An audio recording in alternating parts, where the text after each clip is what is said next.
everybody, and welcome to the Maria Gonçalves podcast. I am your host, Maria Gonçalves, and today we have a special guest all the way from North Ireland, and her name is Michelle Spindlow. She is an evidential medium and an angelic Reiki healer. So, welcome, Michelle. Oh, hello, Marie. Hi. It's lovely to be here. Thank you very much for the invite. Thank you. I am so excited that you decided to join us. I am wondering, can you tell our listeners a little bit about yourself? Like, how did you get into mediumship? Okay, so I was very young. I always had the signs now looking back, and I always knew that there was a feeling of, can I say that I was never alone, that I knew that was somebody always looking over my shoulder, always the presence of something nice. Um, and another experience that I had, I would always hear my name being called. And as a young child, I would always think that it was my mum. So I used to go to mum and say, "Do you want me?" Or, "You look at me." No.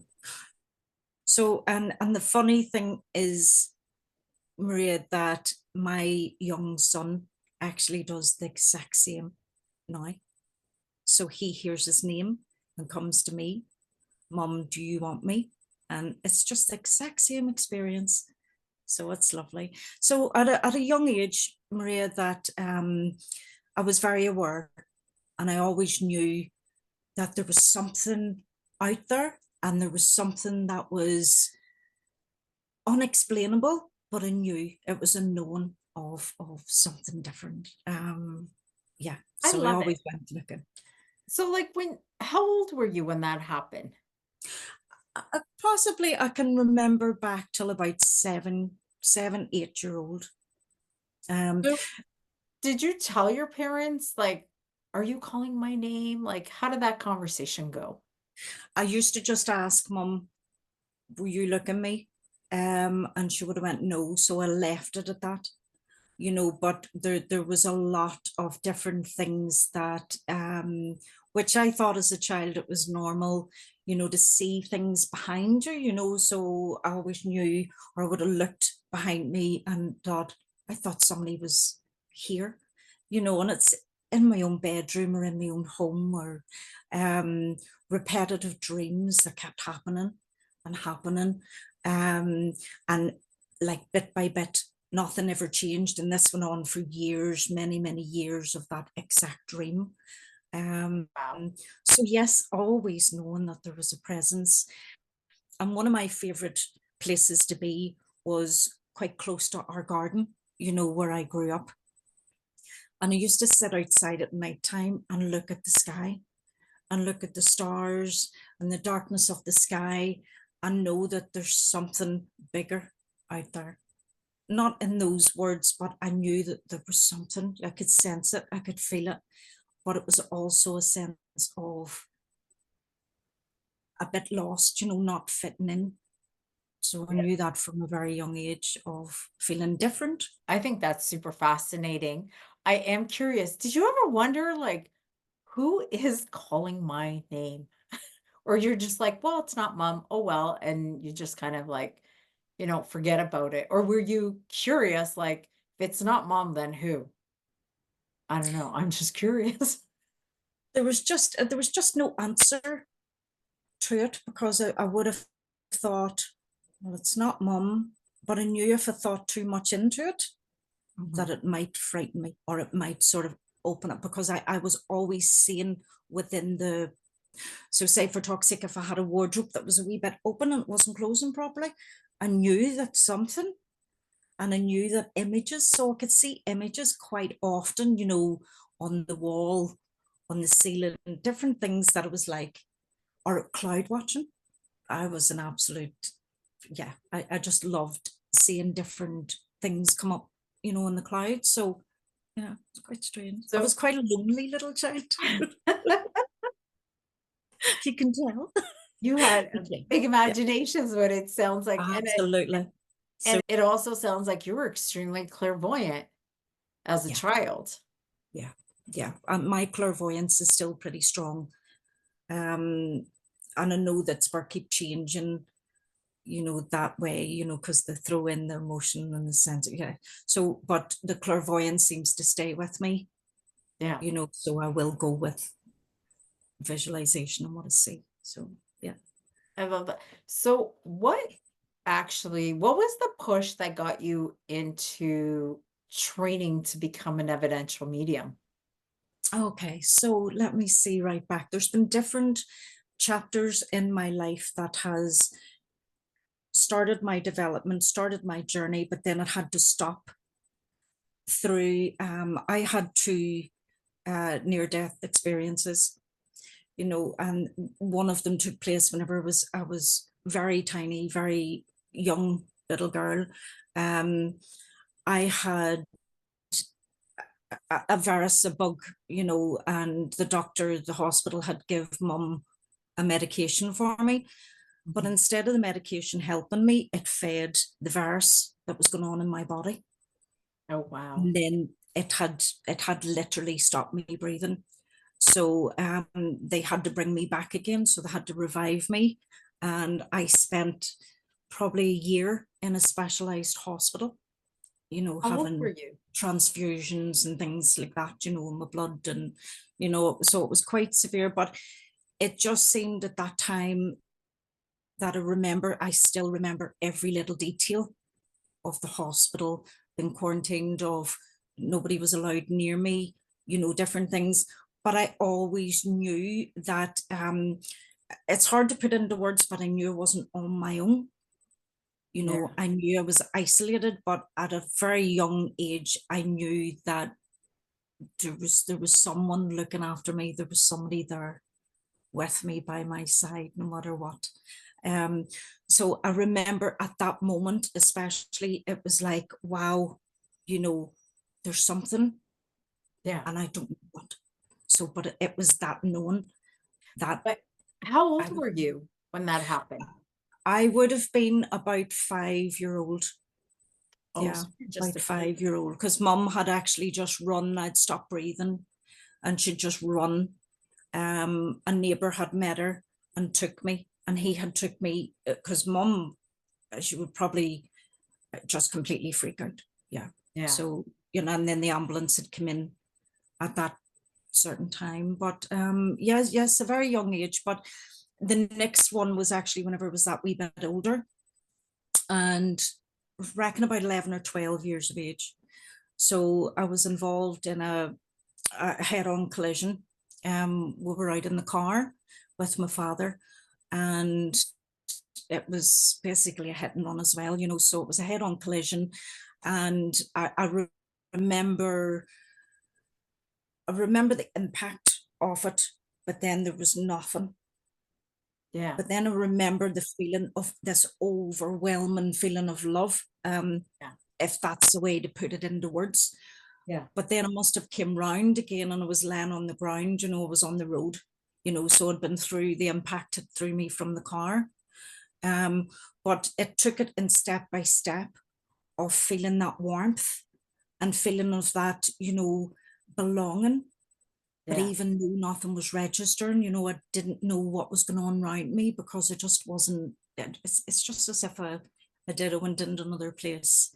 Maria. Yeah. So yeah, there was a lot of injuries, but that was also another set key of knowing that someone was with me, because I shouldn't have been here, with the injuries, with the head injuries, everything. I shouldn't have been here, because I kept passing out, and I kept going into this feeling of warmth, Yeah.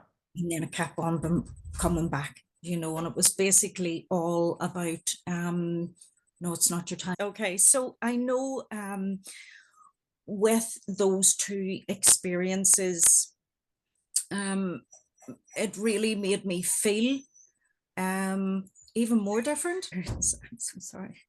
That's okay. The doggies are joining us. My Right, doggies will bark in the yes. background.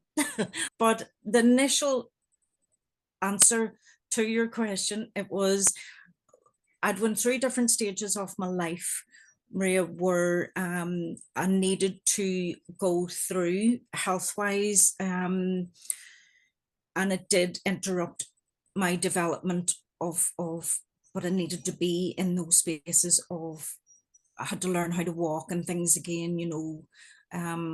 So a lot of health problems brought me to a standstill.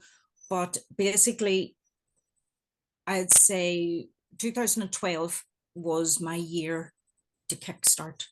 I found myself in a shop, a shop that sold crystals and cards and different things like that. Yeah. Um, and I was in the shop just having it was like a sweetie shop, you know, for children. It was like, oh my gosh, I'm so excited. So I bought a few crystals, and the lady that owned the shop, she came down the stairs, and she approached me and had said, um, you know, started a conversation. And she said, could I really open up to you here? What's your name? I said, Michelle. She says, Michelle, you have the ability to do what I do. And I was just wondering, would you be interested? And I said, always have an interest, you know, because finding my way to the spiritual church in Belfast, and just always in the search to where I belong, you know, that Yeah. way. So um, basically, this lady, medium herself, run workshops, run little circles, and I joined in, and that started my whole role towards Angelic Reiki, working with the angels, reflexology, Indian head massage, you know, the whole holistic side of it. Because my career was not anywhere near that. I dental nurse, you know, I've been a dental nurse from I left school, so complete changeover. So yeah, so towards the holistic side of things, yeah, it was somewhere that touched my heart, and I knew that I wanted to do. Yeah. So I sat in circle and with Angela, and she took me out on demonstrations with her um, throughout my development. Uh, so she would have worked in all different hotels, different castles, traveled all over, and would have took her students with her as an Nice. individual to give them experiences. Even though it was like horrifying and it was nerve wracking and everything, you'd done the work for sport, you know, and you'd done the best that you could throughout your development. And yeah, it was a lovely experience, and I'm so grateful You know what? for it. You know what you just reminded me of? Because I was thinking about it because I'm in Canada, just outside Toronto, Canada. You said the Mhm. word castles. And I'm like, that's such a European thing because we ain't got no castles here. No castles here. We don't do readings in castles. But I remember when I would go to Portugal on vacations, like every other corner, there's a castle. And then when you said that, I was like, oh yeah, Europe, cobblestone roads, the castles. I think that's kind Yes. of cool doing readings in castles. Like that's Yeah. so unique. I love that you said that. So I am Yeah. wondering because I am curious. Um, because you got into angelic Reiki. Mhm. Do you see angels? Yes, I do. And I feel them so much stronger.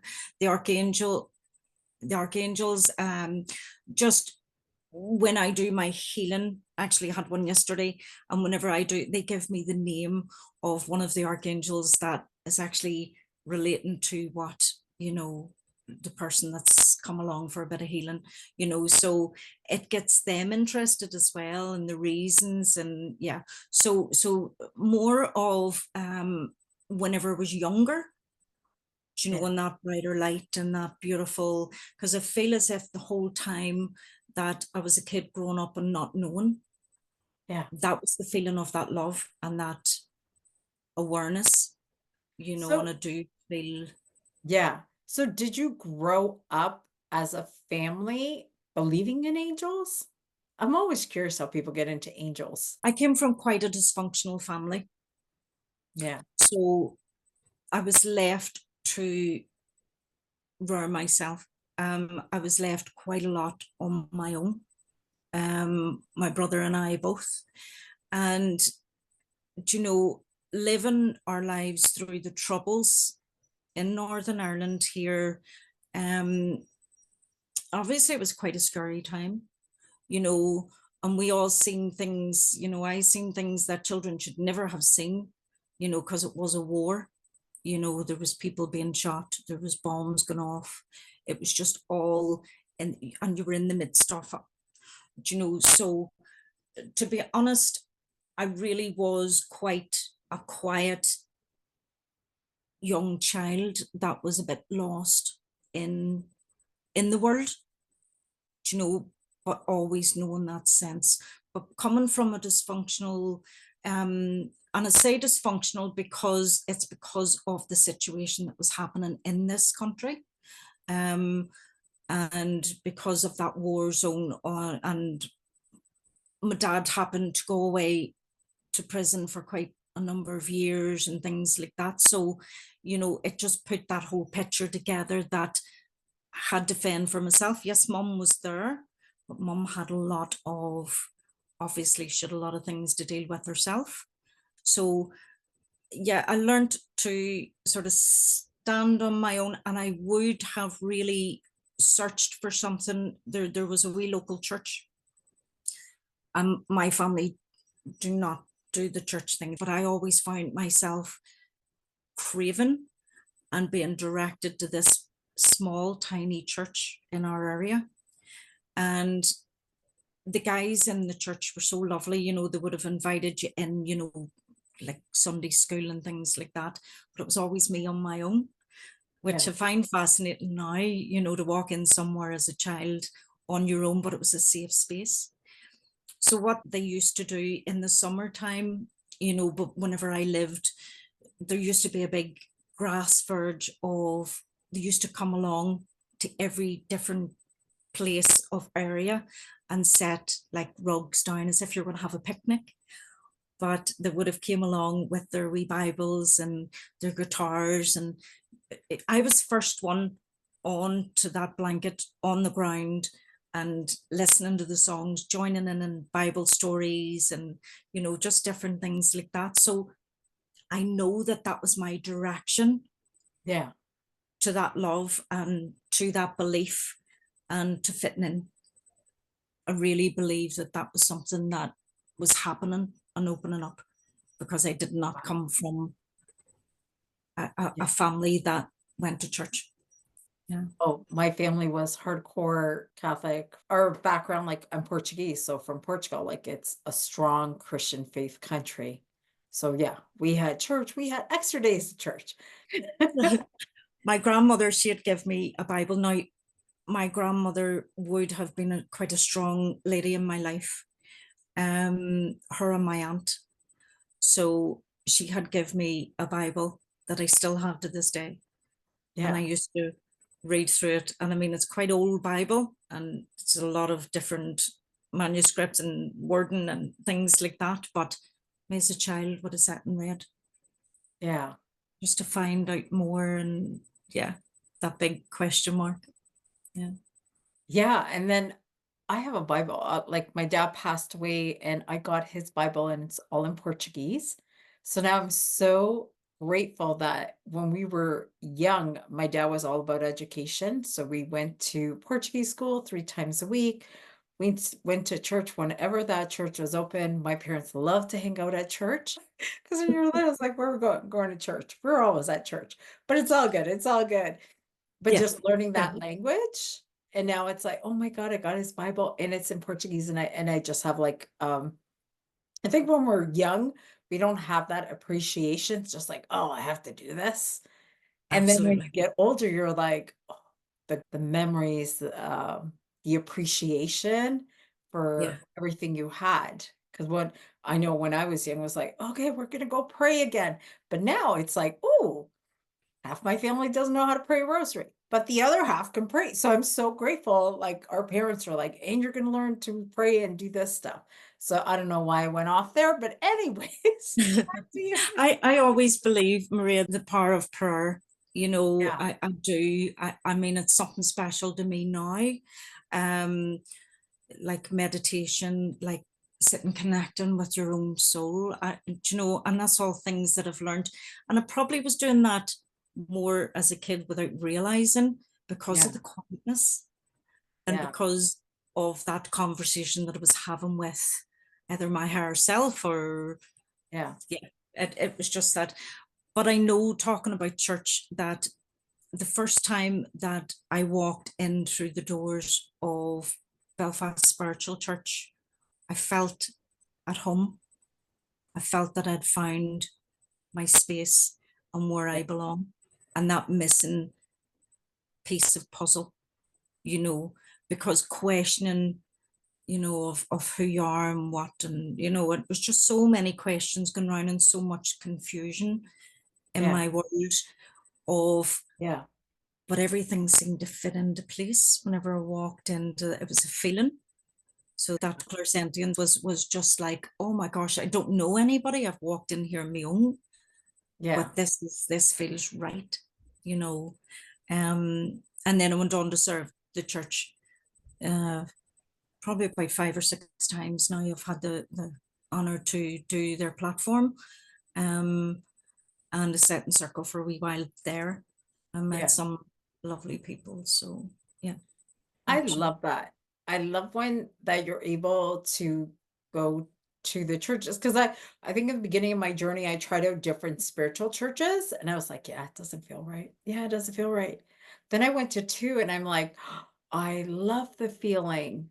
So I like belong to spiritual churches, but I'm also back, which is interesting, back to the home church I grew up with, St. Mary's Church, that my parents used to go to all the time until we moved farther. And now with my dad's passing, my mom wants to go back to that church. It's just, and it has such beautiful memories. So yeah, I'm going to correct myself when I say I don't go to church. I feel like I go to two churches. I'm in my Yeah, Catholic church yeah, and I'm in my spiritual church, but they both are beautiful and they have this reverence and this grace. And I think for those that are listening to us, if you feel drawn to go to a church, whatever that faith is, and it's all done in love, the intention of love, then go for it.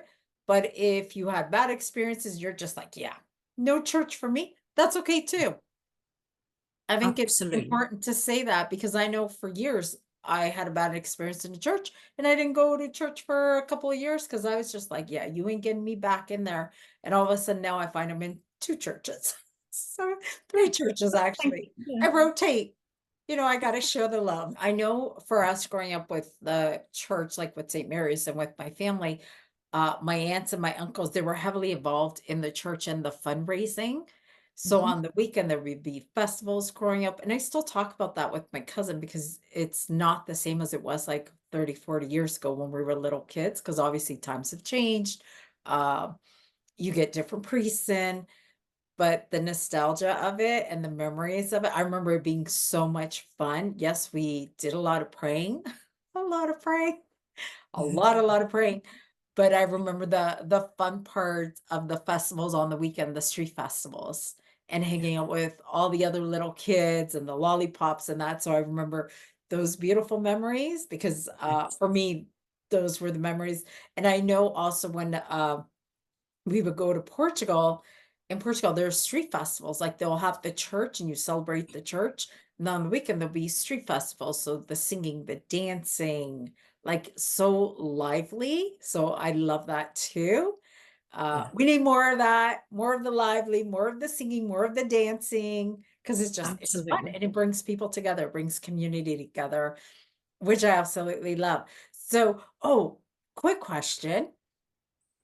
First time you saw an angel, did you know it was an angel? Like, because I remember my first time seeing an angel, I just about almost fell off my rocker. Like I had gone for a healing session and I went to use the washroom. I was like, oh, I gotta go to the washroom. I'll be right back before we start.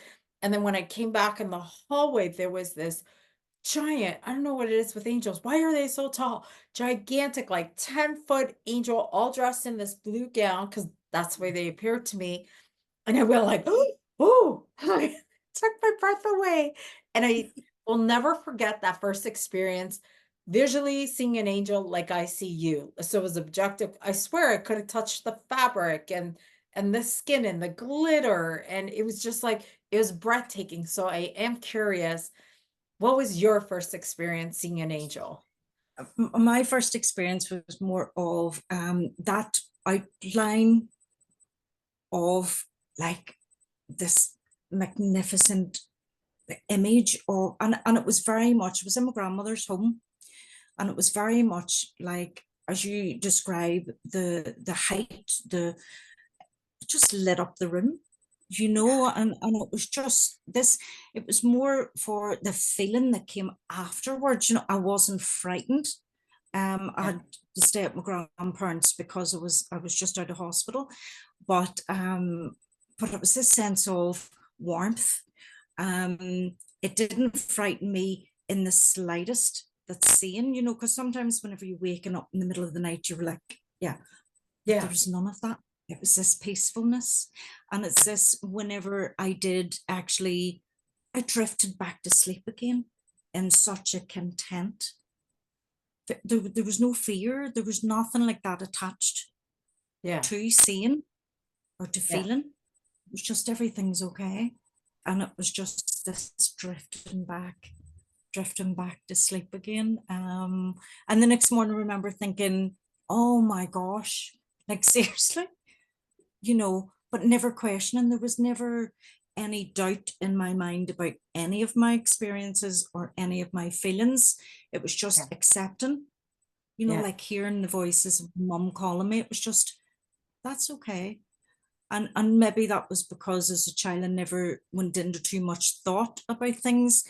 But the feeling, the experience, I never questioned. I always remember that feeling and Yeah. that special moment.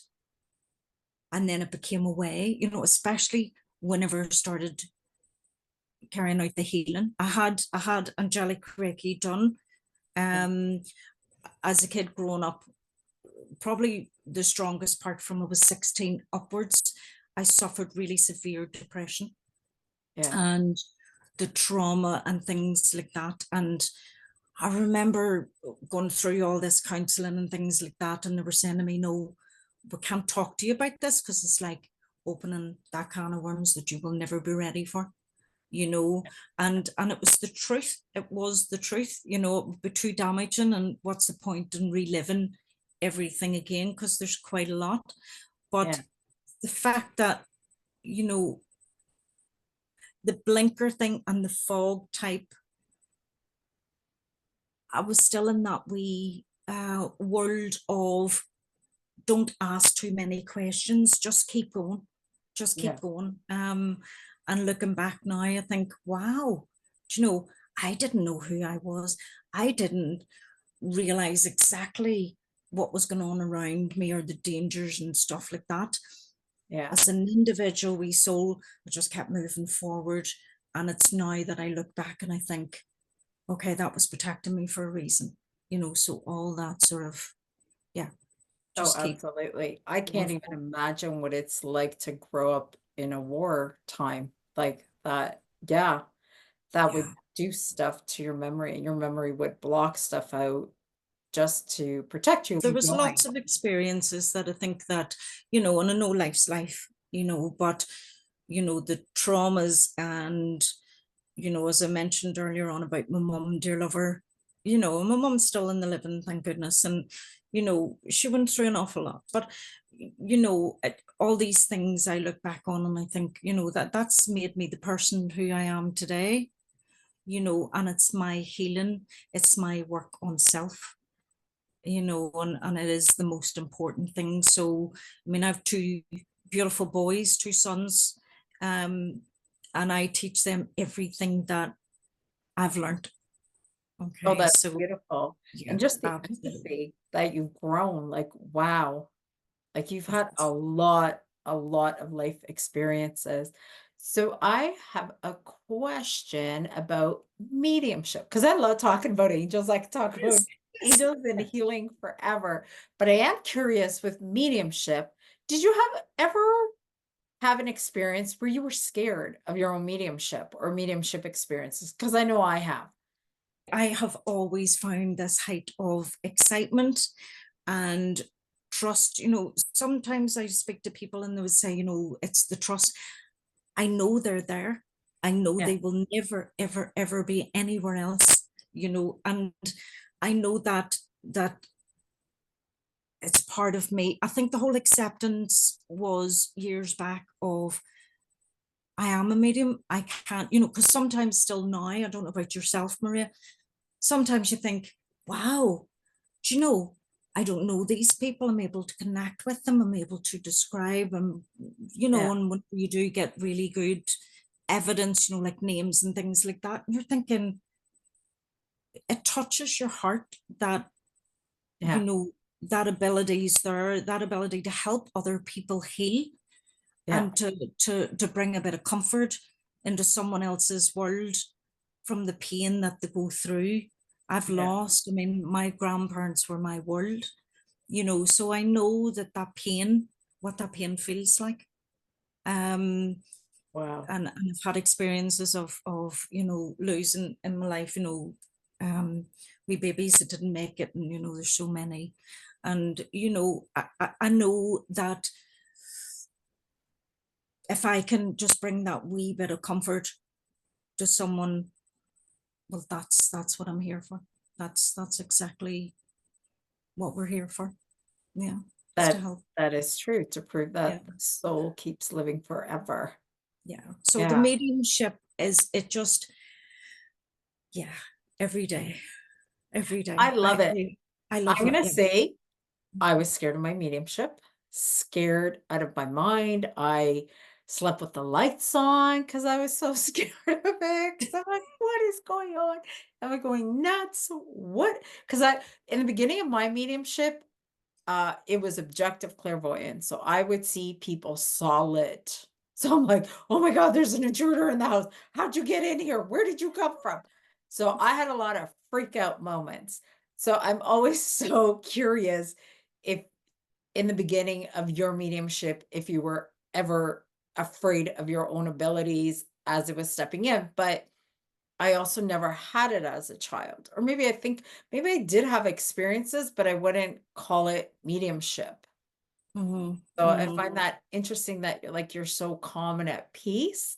And I've also noticed a lot of this is just my own observation from doing this podcast for a year now. Yay. Excellent. Oh, Yeah, I've brilliant. noticed a lot of mediums that have had the gift since they were born. Uh, Mm. since they were young. Sorry, let me correct that. Since they were young, it just is a natural part of them, so they were never afraid. Because then there comes that question of, are you born with it or do you develop it? I used to think you had to develop it later, and now I'm realizing because I really do feel strongly that you are born with it, and it's just like it may lay dormant for a while until something Yes, yes, happens, I and believe it that. needs to express itself and it needs to come out, but the gift was always there. And then also realizing every medium's completely different. We all have completely different experiences that we pull from. Like, I personally have no idea what it feels like to grow up in a war zone like you do, right? To have that experience. So every medium is completely different.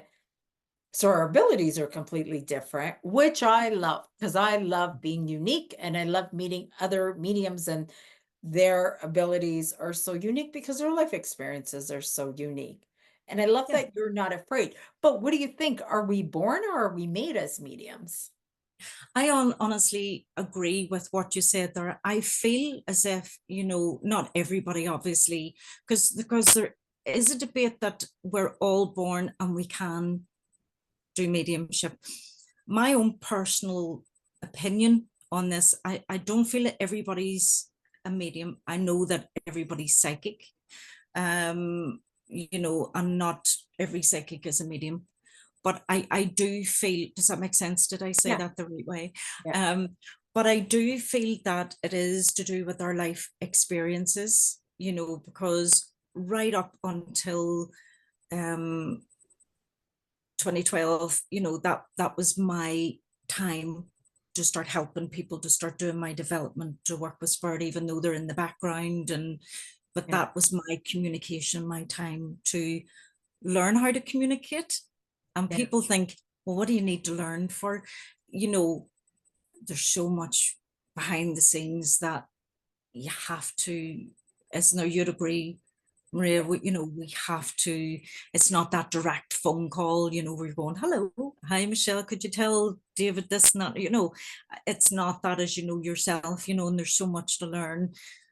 But there's also, my biggest part, I think, is the self-development, is because I came away from, and I don't mind sharing this, but I came away from domestic abuse. So I found myself within that period of time um, quite shattered, really shattered, at the lowest point that I've ever been in my world. Um, but that was a good thing because it gave me the chance to rebuild and to have a wee look at different things and to open my eyes, of a lot of different issues, so now I know that, I mean, I've had it repeatedly. I've been able to, ladies will come to me that have gone through the similar. So now that my healing's done, I know that I can help them in a sense, that you can relate to what they've been through, and the direction, and so there's lots of positivity of what we go through. And then don't you find too, because I know this for myself, when spirit is trying to teach me lessons that week, all the readings are going to relate to my life and be like, no, not again. Yeah, What? And I yeah, notice a theme within my readings, or if I'm going through a difficult time, like I know at one point, um, one of my son's friends had crossed himself over to the spirit world by his choice. And then for the next month, all my readings were suicide readings of children or adults that decided that this life was too hard and chose to leave this world. And we all have our own contracts with the spirit world, our own exits, whatever that looks like for each yeah, person. But I know within that month, I learned so much about so many different reasons people leave this world and the ones that are left behind. And there was so many beautiful lessons within the grief that I experienced with my son, um, like because of his friend. But yeah, I find spirit brings you those beautiful lessons. And now because you've walked through it, now spirit is kind of like, okay, you know what? You walk through it, you survive. Now I'm going to bring you people to help. And I've yeah, always heard this saying, and I want to know what you think about this saying, is some of the greatest mediums have gone through the most challenging lives, the most yeah, painful lives to become the mediums that they are today. yeah. Because I believe that too. I think that some of the things that we go through, and it has that end result, as you say, you can help other people, that have come through similar things, and even that wee bit of hope, Yeah. that you can sort of, or sometimes people come and have readings done, you can relate, and you have that blending together, that bond together, soul to soul, and it gives them comfort in their own world of thinking, well, somebody gets me, or, there's an understanding, because there's a lot of people out there, Maria, that are lost a wee bit, and go through so much heartache. You think, how, you Yeah. know, how are you going through this? And yeah, yeah. And I really, I do feel that it's just an absolute honor to be able to help, and to be able to have that connection. Because even on a self-healing Yeah. aspect of things, I know that Angelic Reiki helped me with in my world. And then it helped me that much that I wanted to go on and do my attunements and to be able to help other people, you Yeah. know, even at that, whenever I'm doing some healing, I'm actually getting that healing Yeah, as well, that beautiful blend of the angels and the spirit world. And, it's taught me so much about me and yeah. about myself and about my journey. And no matter what comes into your world, you can get through it. You can get through it. It gives you that Oh, hope I love that. as well. Yeah. I know for myself in the beginning of my journey doing readings, my life was not complicated. It was pretty easy. So I will say my readings were, I'm going to say cotton candy and fluffy because I had I life want was one. good. Life was good. And my readings were very simple because my life was very simple. And then as things got challenging and I went through a period of it was tough. It was hard and it was tough. And then my readings, they became deeper because the life experiences I had were so tough and so challenging that, yeah, it's like spirit is like, okay, you got that life experience. Now here are the other set of people. And then I know too, because when my life was easier, there is no way I could have helped the other people that I now serve. There's no way, because I couldn't relate to you at all because I never had any of those experiences. Yeah. Because those Yeah. It is. experiences, That's, although they're brutal when you're going through them and challenging, um, they do serve a purpose later on as mediums to be of service to others and to have something to pull from because you've walked similar paths. Do you find? Or with the empathy, like, yeah, I find it so beautiful how mediumship works. It's yeah. not easy. It's a complete dedication to, Yes. I always would never have had my mind sat quiet.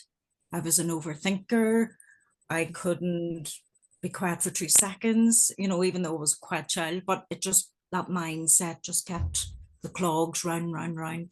And now I can sit in the silence, and I mean, as much as I can, sit in my power in the meditation every day and just loving it. It's just it's that completion that I've probably craved for all Yeah. my life, and everything just falls into place after a wee while of your development, your experiences, you're helping other people. You're able to have the honor to serve spirit on platform, whatever sort of platform, and the one-to-ones as well. But it's just, yeah, Yeah. So absolutely. I have so enjoyed our time. But before we go, I have one last question for you. Okay. For people that are brand new to this journey and they were going to reach out to you and they're like, Michelle, I feel like I'm a medium, but I'm not sure. And I really want to get into this work, but I'm not sure. Like, how do I do this? What would you recommend for somebody completely brand new on this journey since we Oh, both have walked it? I would actually towards the lines of like a development and awareness class. Really, if it's, I always believe you should try it. If you have that calling and you have that awareness, you do need a wee bit of guidance. Even looking up, if you're not near a spiritual church, you can look up, and get recommendations of teachers, that can take you step by step. But it's very important to do your homework, I feel, and I'm sure you agree with this, Maria. You know, the structure and the foundation of has to get set in the right way. I didn't understand, you know, about meditation, about working on self, which is a huge big key, Yeah. because how can you help other people when you're not that clear channel yourself? And I know that life happens, but I really feel that, you know, you have to have your stuff together. Ask questions, just go and experience. I mean, as I say, the spiritual churches, there's lots around the world. Yeah, go experience the feeling. I mean, it was before anything was said and done, it was the feeling of the actual place and that love and that energy. It was like, wow, and you're blew the socks off me. I was like, okay, okay.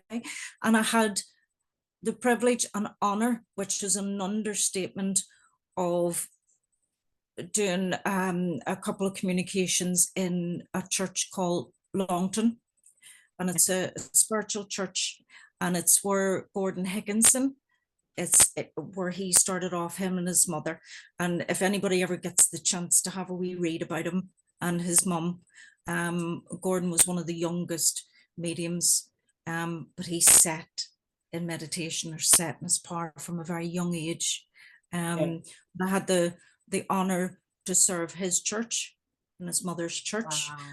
and the prayer and the song, and everybody was just, I've never experienced anything like that in my Yeah. life, and hopefully I will again, but it was just magical. So basically, come back, yes, find a church, find a mentor, somebody to guide you that you trust and that are genuinely there for your interest in helping. So important, because there's Yeah. lots of people out there teaching. There's Yeah. lots of people out there, yeah, but it's that special one that's for you. No, yeah, I love that. I do agree with you. Education is key in removing fear. Because absolutely. if you don't understand what's going on, then you're just walking around scared like I was back in the day. So education, and then the thing too, with education, you meet other mediums, and there's this beautiful thing called Zoom. Yes, You meet yes, people from all around the world. So I love that you said that, and finding a mentor, and then just from my own experience, because I've had many, many mentors over the years, it's okay to change mentors. And if the spiritual church doesn't feel right for you, yeah, like, I didn't go to a spiritual church for a year. I didn't even know what that was. It's like, what is that? Like, I yeah, just started finding out about it in the last few years, but I had no clue what that was like 20 years ago. yeah, So, yeah, just do you guys, just whatever feels right for you, yeah, follow that. Just like Michelle said, because, your guides, they'll always lead you right. So trust that inner compass that you have. Don't talk yourself out of it. Just go for it. And if it doesn't feel right, don't do it. It's not the right teacher. It's absolutely. not the right course, not the right circle. And that's okay. Keep looking. So I love that you said that. I want to say thank you so much for Michelle for spending this Thank time with you. us. Thank you, Maria. This, for those that are listening to this on the podcast, this is also up on YouTube, and all of Michelle's contact information will be there. So, Michelle, do you do readings online too? I do through Zoom. The Okay. world's a smaller place now. So I will have all of Michelle's contact information there for everybody. So thank you so much for listening, and thank you for joining us, Michelle. Okay, goodbye, Thank you so much. everybody. Thank you.